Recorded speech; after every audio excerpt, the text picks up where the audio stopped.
জয় হরিচাঁদ, জয় গুরুচাঁদ।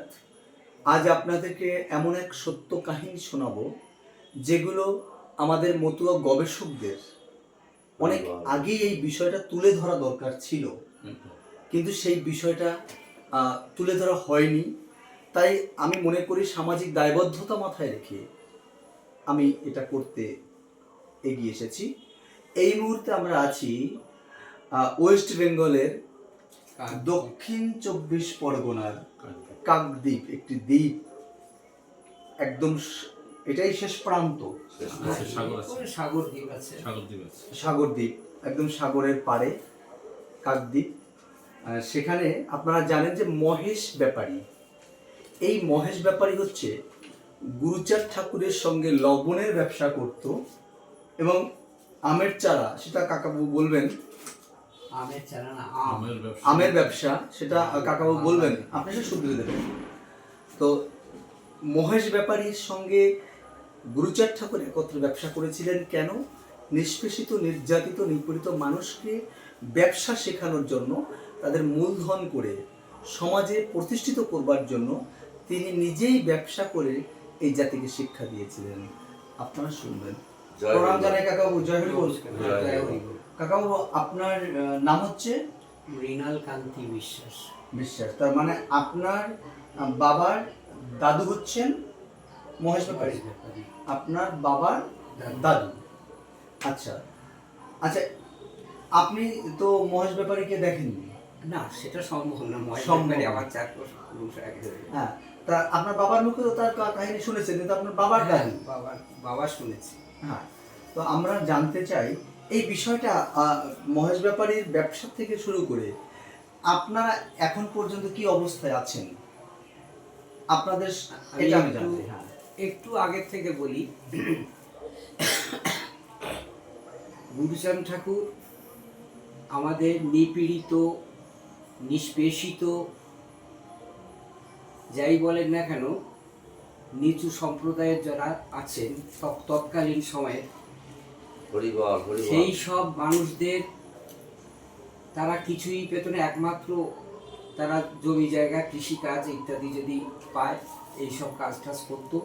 কিন্তু ব্যবসা বাণিজ্য বা শিক্ষাগত পড়াশুনো এগুলোর ব্যাপারে তেমন কিছুই ছিল না। গুরুচাঁদ ঠাকুর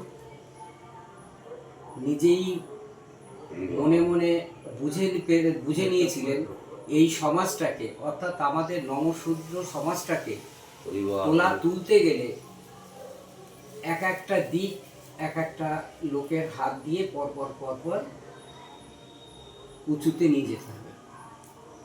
আমাদের ব্যবসা আমাদের মধ্যে ছিল না, পড়াশুনো শিক্ষাগত যোগ্যতা আমাদের নমশূদ্র জাতির মধ্যে ছিলই না। এমনকি গুরুচাঁদ ঠাকুর নিজেও কোথাও পড়তে গেলে সেখানে স্থান পায়নি, এমনও আমাদের শোনা কথা যা হয়েছে। তাই তিনি এতগুলো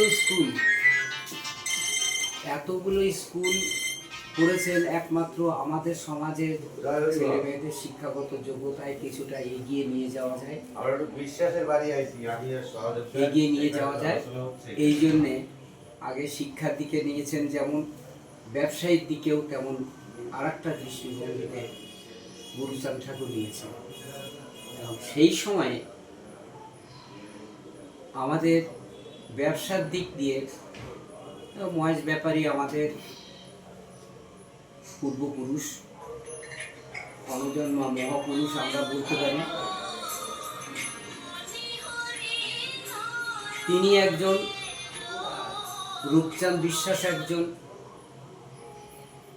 তাদের উপরে উনি বিশেষ দায়িত্ব দিয়ে ব্যবসাটাকে যাতে ছড়িয়ে দেওয়া যায় সেইভাবে তিনি আদেশ বলবো,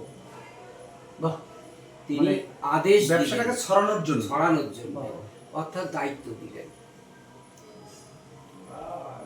তা আমার বাবা মনোহর বিশ্বাস আর আমার ঠাকুরদা রূপচাঁদ বিশ্বাস, সেই সময়ে রূপচাঁদ বিশ্বাসের অবদান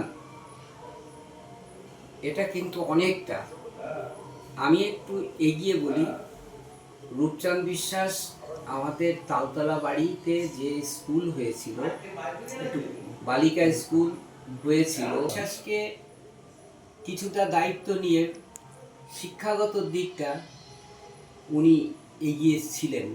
তখন ভালোবাসতো, নিজে পড়াশুনো তেমন জানতেন না, কিন্তু পড়াশোনার আগ্রহটা বিশেষ করে মহিলাদের আগ্রহের জন্যে উনি নিজে আমাদের ওখানকার তালতলা যে স্কুলটা তৈরি হলো বালিকা স্কুল, প্রত্যেক বাড়ি বাড়ি গিয়ে মেয়েদের বাচ্চা বাচ্চা মেয়েদের স্কুলে নিজের নৌকা করে নিয়ে স্কুলে পৌঁছে দিতেন।